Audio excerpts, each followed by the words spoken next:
नमस्कार विद्यार्थी मित्रांनो, आज आपण खूप महत्त्वाचा व्हिडिओ घेऊन आलेलो आहोत.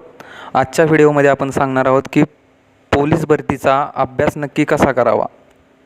महाराष्ट्र सरकारतर्फे प्रत्येक क्षेत्रामध्ये वेगवेगळ्या पदांसाठी जागा भरल्या जातात आणि त्या पदांसाठी वेगवेगळ्या परीक्षा असतात. परीक्षेचा सिलेबस पण वेगवेगळा असतो आणि प्रश्न विचारण्याची पद्धत पण वेगवेगळी असते. प्रश्नांची काठिण्य पातळी पण वेगवेगळी असते.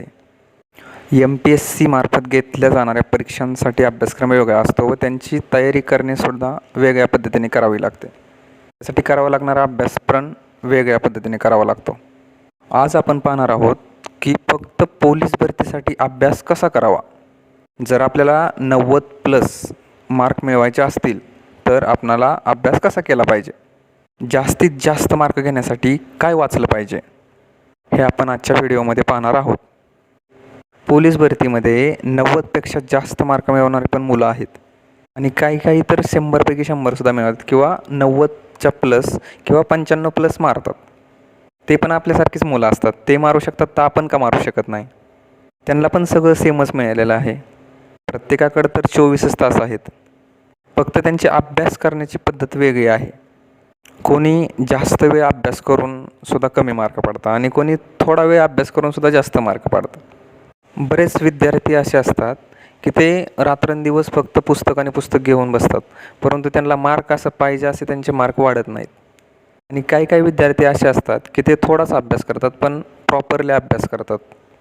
परीक्षानुरूप काय पडतं तेच विषय ते पूर्णपणे त्याचा संपूर्ण अभ्यास करतात आणि तेच विद्यार्थी सक्सेस होतात. त्याच्यामुळं पहिला प्रश्न असा की आपण ज्या प्रश्नपत्रिका आहेत त्यांचं पूर्णपणे विश्लेषण संपूर्ण बघितलं पाहिजे. प्रश्न कसे पडतात ते आपण पाहितलं पाहिजे आणि नंतर आपल्या अभ्यासाची दिशा ठरवली पाहिजे. आता फक्त पोलीस भरतीचा अभ्यास करण्यासाठी आपल्याला संपूर्ण जिल्ह्यांच्या महाराष्ट्रात जेवढ्या पेपर घेतले जातात त्या प्रत्येक जिल्ह्याचा आपल्याला प्रश्नपत्रिका विश्लेषण केलं पाहिजे. प्रश्नपत्रिकांचे मधील प्रश्न पाहितले पाहिजेत आणि नंतर त्यातले प्रत्येक टॉपिक असे साईटला काढले पाहिजेत.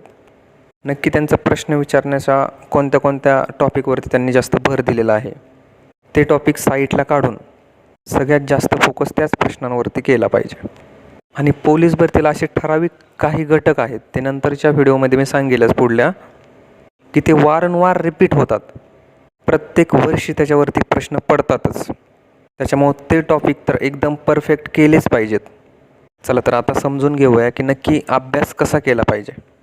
सुरुवातीला आपण प्रत्येक टॉपिक साईटला काढलेले आहेत आणि टॉपिक बाजूला काढल्यानंतर आपण त्या प्रत्येक टॉपिकचा अभ्यास केला पाहिजे आणि त्या केलेल्या अभ्यासावरती प्रत्येक वेळी रिव्हिजन केली पाहिजे. रिव्हिजन केल्यानंतर तो विषय आपल्याला खरंच समजलेला आहे का ते तपासून पाहण्यासाठी झालेल्या प्रश्नपत्रिकेमधील त्या टॉपिकवरतील प्रश्न सोडवले पाहिजेत. म्हणजे आपल्याला समजेल की नक्की अभ्यास किती झालेला आहे. आणि झालेल्या संपूर्ण प्रश्नपत्रिका विषयानुसार सोडल्यानंतर 100 मार्काची एक प्रश्नपत्रिका टायमिंग लावून सोडवली पाहिजे. 1.5 तासाचा प्रॉपर वेळ लावून. परीक्षेला जाताना कसं वातावरण निर्माण असतं तसं घरी आपण कुठे अभ्यासक्रमात अभ्यास करत असताल ग्रंथालयामध्ये तिथं प्रॉपर 1.5 तासाचा टायमिंग लावूनच प्रश्नपत्रिका सोडवायची. अशी प्रश्नपत्रिका सोडवल्याने आपल्या मार्कांमध्ये वाढ होते. ती प्रश्नपत्रिका सोडून झाल्यानंतर कितीही मार्क मिळवू द्या, नंतर त्या प्रश्नपत्रिकेचे विश्लेषण नक्की करायचं. आपलं नक्की काय चुकलं याच्यामध्ये. ते प्रश्न चुकलेत ते प्रश्न सेपरेट दुसऱ्या वहीमध्ये लिहून घ्यायचे. परीक्षेला जाण्याच्या अगोदर ते प्रश्न रिपीट रिव्हिजन करायचे. तोच जर प्रश्नपत्रिकेत आला तर तो तुमचा कधीच प्रश्न चुकणार नाही. टॉपर मुलं असतात ती सेम हीच पद्धत वापरतात. तुम्हाला जर आउट ऑफ मार्क घ्यायचे असतील, लेखीला तुम्हाला 90+ जर मार्क मिळवायचे असतील तर तुम्हाला याच पद्धतीने अभ्यास करावा लागणार आहे. आणि पोलीस भरतीला आता थोडाच वेळ राहिलेला आहे म्हणून तुम्ही लेखीचा अभ्यास आत्तापासूनच तयारी केली पाहिजे. येणाऱ्या भरतीसाठी तुम्हाला बेस्ट ऑफ लक. जय हिंद मित्रांनो.